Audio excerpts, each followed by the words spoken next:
આકાશવાણી અમદાવાદ વડોદરા પ્રાદેશિક સમાચાર નિશા શ્રીમાળી વાંચે છે. સૌપ્રથમ મુખ્ય સમાચાર. રાષ્ટ્રપતિ શ્રી રામનાથ કોવિંદ આવતીકાલથી 28મી ડિસેમ્બર સુધી 4 દિવસ દીવના પ્રવાસે. દીવમાં અનેક પ્રોજેક્ટોનું ઉદઘાટન અને ખાતમુહૂર્ત કરશે. પ્રધાનમંત્રી નરેન્દ્ર મોદી આવતીકાલે પ્રધાનમંત્રી કિસાન સન્માન નિધિ યોજના અંતર્ગત વીડિયો કોન્ફરન્સ દ્વારા 9 કરોડથી વધુ લાભાર્થી ખેડૂત પરિવારોના બેંક ખાતામાં 18,000 કરોડ રૂપિયા જમા કરાવશે. માર્ગ પરિવહન અને ધોરીમાર્ગ મંત્રી નીતિન ગડકરીએ 1 જાન્યુઆરીથી દેશમાં તમામ વાહનો માટે ફાસ્ટેગ ફરજિયાત કરવાની જાહેરાત કરી. સ્વર્ણિમ જયંતિ મુખ્યમંત્રી શહેરી વિકાસ યોજના હેઠળ વડોદરા, ગાંધીનગર, ભાવનગર મહાનગરપાલિકા અને ભુજ નગરપાલિકાના 259 કરોડના વિકાસ કામો મંજૂર કરવામાં આવ્યા. મુખ્યમંત્રી શ્રી વિજય રૂપાણીએ જણાવ્યું છે કે મુખ્યમંત્રી મહિલા ઉત્કર્ષ યોજના થકી રાજ્યની સહકારી બેન્કો નાના માણસોની મદદ કરી શકશે અને મહિલા જૂથોને 0% વ્યાજે લોન મળતી થશે. અને પૂર્વ પ્રધાનમંત્રી અટલ બિહારી વાજપેયીની આવતીકાલે જન્મજયંતિ નિમિત્તે ગુજરાત ભાજપ પ્રદેશ વિવિધ કાર્યક્રમો યોજીને વાજપેયીજીના જન્મદિવસની ઉજવણી કરશે. સમાચાર વિગતવાર. રાષ્ટ્રપતિ શ્રી રામનાથ કોવિંદ આવતીકાલથી 28મી ડિસેમ્બર સુધી 4 દિવસ દીવના પ્રવાસે આવી રહ્યા છે. દીવમાં અનેક પ્રોજેક્ટોનું તેઓ ઉદઘાટન અને ખાતમુહૂર્ત કરશે. રાષ્ટ્રપતિના આગમનને પગલે દીવ વહીવટીતંત્રે તમામ તૈયારીઓ પૂર્ણ કરી છે અને તેમના સ્વાગત માટે ભવ્ય તૈયારીઓ કરી છે. અમારા દીવના પ્રતિનિધિના જણાવ્યા મુજબ રાષ્ટ્રપતિ શ્રી કોવિંદ જે સ્થળોની મુલાકાત લેવાના છે તે દરેક સ્થળોની સુંદર રીતે સજાવટ કરવામાં આવી છે. રાષ્ટ્રપતિ Shri Ramnath Kovind Jalandhar circuit house, INS Khukri સ્મારક સ્થળ, સ્કૂલ ઇમારત અને અન્ય પ્રોજેક્ટોનું શિલાન્યાસ કરશે. દીવમાં આ પ્રસંગે ખાસ સાંસ્કૃતિક કાર્યક્રમોનું આયોજન પણ કરવામાં આવ્યું છે. અત્રે ઉલ્લેખનીય છે કે રાષ્ટ્રપતિ શ્રી રામનાથ કોવિંદ આવતીકાલે બપોરે 12 વાગ્યે રાજકોટ વિમાની મથકે આવી પહોંચશે. ત્યાંથી દીવ જવા રવાના થશે. દીવમાં દાદરાનગર હવેલી, દમણ, દીવ અને લક્ષદ્વીપના પ્રશાસક પ્રફુલ્લ પટેલ તેમનું સ્વાગત કરશે. 28મી ડિસેમ્બરે રાષ્ટ્રપતિ શ્રી રાજકોટ વિમાની મથકેથી દિલ્હી જવા રવાના થશે. પ્રધાનમંત્રી શ્રી નરેન્દ્ર મોદી આવતીકાલે પ્રધાનમંત્રી કિસાન સન્માન નિધિ યોજના અંતર્ગત નાણાકીય લાભનો આગામી હપ્તો વીડિયો કોન્ફરન્સના માધ્યમથી ખેડૂતોના બેંક ખાતામાં જમા કરાવશે. 9 કરોડથી વધુ લાભાર્થી ખેડૂત પરિવારોના ખાતામાં 18,000 કરોડ રૂપિયાથી વધુ રકમ જમા કરવામાં આવશે. પ્રધાનમંત્રી આ કાર્યક્રમ દરમિયાન 6 રાજ્યોના ખેડૂતો સાથે સંવાદ કરશે. આ ખેડૂતો પ્રધાનમંત્રી કિસાન સન્માન નિધિ અને ખેડૂતોના કલ્યાણ માટે સરકાર દ્વારા કરવામાં આવેલી અન્ય પહેલ અંગે પોતાના અનુભવો બતાવશે. આ પ્રસંગે કેન્દ્રીય કૃષિમંત્રી પણ ઉપસ્થિત રહેશે. માર્ગ પરિવહન અને ધોરીમાર્ગ મંત્રી નીતિન ગડકરીએ 1 જાન્યુઆરીથી દેશમાં તમામ વાહનો માટે ફાસ્ટેગ ફરજિયાત કરવાની જાહેરાત કરી. આજે વર્ચ્યુઅલ માધ્યમથી આયોજિત એક સમારોહમાં શ્રી ગડકરીએ કહ્યું કે ફાસ્ટેગ વાહન ચાલકો માટે ઉપયોગી છે, કારણ કે આનાથી રોકડ ચૂકવણી માટે ટોલનાકા ઉપર રોકાવું પડશે નહીં. આનાથી ઇંધણ અને સમયની બચત થશે. સ્વર્ણિમ જયંતિ મુખ્યમંત્રી શહેરી વિકાસ યોજના હેઠળ 259 કરોડના વિકાસ કામોની મંજૂરી વડોદરા, ગાંધીનગર અને ભાવનગર મહાનગરપાલિકા તથા ભુજ નગરપાલિકાને પ્રદાન કરવામાં આવી છે. મુખ્યમંત્રી વિજય રૂપાણીએ મંજૂર કરેલા પ્રસ્તાવ પ્રમાણે વડોદરામાં કુલ 183 MLDના 2 નવા સુએઝ ટ્રીટમેન્ટ પ્લાન્ટ નાખવામાં આવશે. જ્યારે પાટનગર ગાંધીનગરમાં શહેરી સડક યોજના અન્વયે રૂપિયા 6 કરોડ 80 લાખ મંજૂર કરાતા વિવિધ 6 સેક્ટરના આંતરિક રસ્તાઓનું રીફેસર્સિંગ કરવામાં આવશે.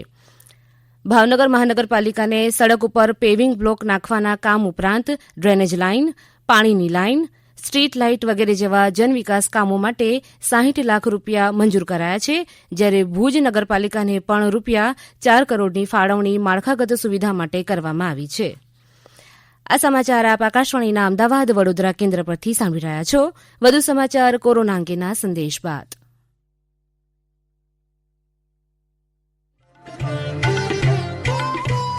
કોવિડથી બચવાના મહત્વપૂર્ણ 3 ઉપાય: માસ્ક પહેરો, 2 ગજનું સલામત અંતર જાળવો અને હાથ સાફ રાખો.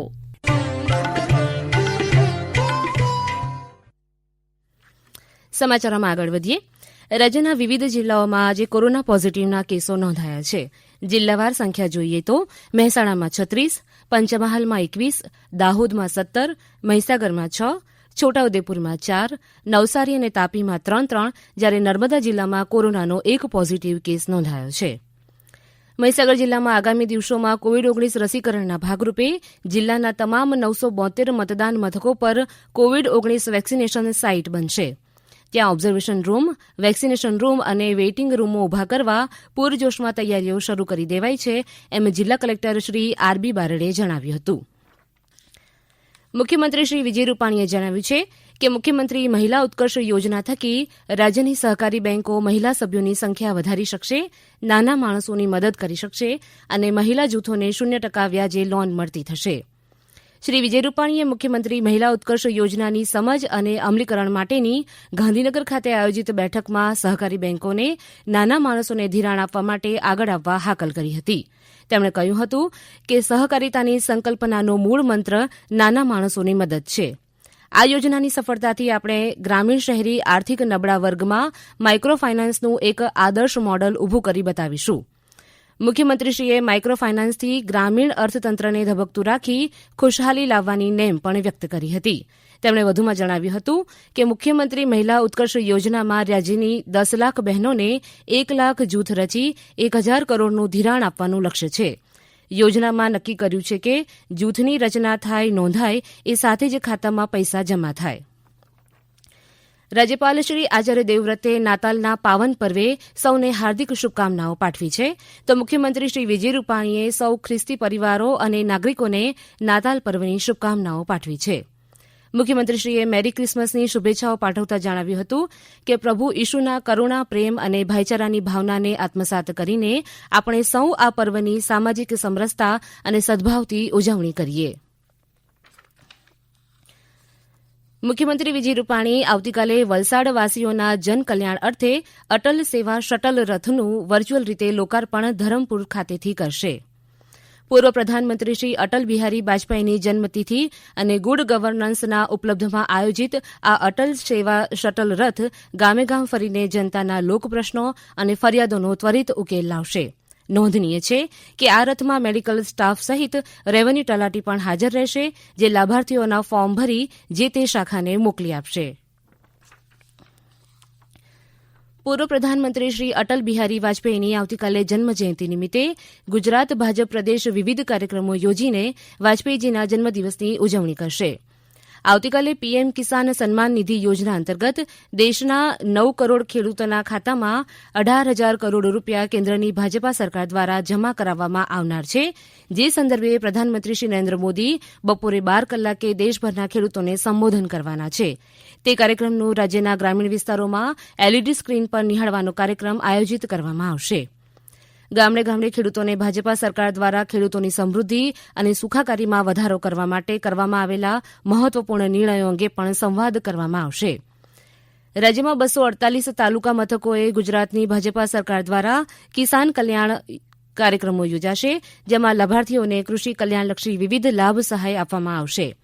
આ કાર્યક્રમમાં મુખ્યમંત્રી શ્રી વિજય રૂપાણી, નાયબ મુખ્યમંત્રી શ્રી નીતિન પટેલ, રાજ્ય સરકારના મંત્રીશ્રીઓ, અધિકારીશ્રીઓ અને પ્રદેશ અગ્રણીઓ વિવિધ સ્થાનેથી ઉપસ્થિત રહેશે. અરવલ્લી જિલ્લાના પ્રભારી મંત્રી અને રાજ્ય વન મંત્રી શ્રી રમણલાલ પાટકરના અધ્યક્ષસ્થાને વર્ષ 2018-19, વર્ષ 2019-20 તથા વર્ષ 2020-21ની વિવિધ જોગવાઈઓના વિકાસલક્ષી કામોની સમીક્ષા બેઠક યોજાઈ હતી. આ બેઠકમાં મંત્રીશ્રીએ વિવિધ જોગવાઈઓ હેઠળ કુલ 85 કરોડ 68 લાખ રૂપિયાના 5,371 કામોને મંજૂરી આપી હતી, તો જિલ્લાના વન વિભાગ દ્વારા તૈયાર કરાયેલ અરવલ્લી રક્ષતી રક્ષતઃ પ્રકાશનનું વિમોચન પણ કર્યું હતું. સુરેન્દ્રનગર ખાતે પોલીસ પરેડ ગ્રાઉન્ડમાં નવનિર્મિત વિવિધ સ્પોર્ટ સંકુલનું સૌરાષ્ટ્ર રેન્જના આઈજી સદીપસિંઘે લોકાર્પણ કર્યું હતું. આ પોલીસ પરેડ ગ્રાઉન્ડમાં tennis court, basketball court, cricket stadium, football, volleyball અને હેન્ડબોલ સ્ટેડિયમ સહિતની સ્પોર્ટ સુવિધાઓનો સમાવેશ થાય છે. નોંધનીય છે કે સુરેન્દ્રનગર જિલ્લા પોલીસની કામગીરીનું ઇન્સ્પેક્શન આઈજી સદીપસિંઘ સુરેન્દ્રનગરની 2 દિવસીય મુલાકાતે આવ્યા છે. સુરતના 450થી વધુ વકીલોએ ભાજપના પેજ પ્રમુખ તરીકેની જવાબદારી સ્વીકારી હોવાથી ભાજપ પ્રદેશ પ્રમુખ સી.આર. પાટીલ સાથે આજે તેમની બેઠક યોજાઈ હતી અને તમામ મતદાર પરિવાર સુધી કઈ રીતે પહોંચી શકાય તેની ચર્ચા બાદ વ્યૂહરચના ઘડવામાં આવી હતી. સુરત મહાનગરપાલિકાની ચૂંટણી ફેબ્રુઆરી માસમાં યોજાનાર હોવાથી માઇક્રો પ્લાનિંગ વડે વિજય પ્રાપ્ત કરવાની તૈયારી શરૂ કરી દેવામાં આવી છે. અમારા પ્રતિનિધિ જણાવે છે કે સુરતમાં વકીલો અગાઉ નામાંકિત ડોક્ટરો પણ પેજ પ્રમુખ તરીકેની જવાબદારી સાથે ભાજપમાં સક્રિય બન્યા છે. અંતમાં મુખ્ય સમાચાર ફરી એકવાર. રાષ્ટ્રપતિ શ્રી રામનાથ કોવિંદ આવતીકાલથી 28મી ડિસેમ્બર સુધી 4 દિવસ દીવના પ્રવાસે. દીવમાં અનેક પ્રોજેક્ટોનું ઉદઘાટન અને ખાતમુહૂર્ત કરશે. પ્રધાનમંત્રી નરેન્દ્ર મોદી આવતીકાલે પ્રધાનમંત્રી કિસાન સન્માન નિધિ યોજના અંતર્ગત વીડિયો કોન્ફરન્સ દ્વારા 9 કરોડથી વધુ લાભાર્થી ખેડૂત પરિવારોના બેંક ખાતામાં 18,000 કરોડ રૂપિયા જમા કરાવશે. અને પૂર્વ પ્રધાનમંત્રી અટલ બિહારી વાજપેયીની આવતીકાલે જન્મજયંતિ નિમિત્તે ગુજરાત ભાજપ પ્રદેશ વિવિધ કાર્યક્રમો યોજીને વાજપેયીજીના જન્મદિવસની ઉજવણી કરશે. આકાશવાણી અમદાવાદ વડોદરા કેન્દ્ર પરથી સમાચાર પૂરા થયા.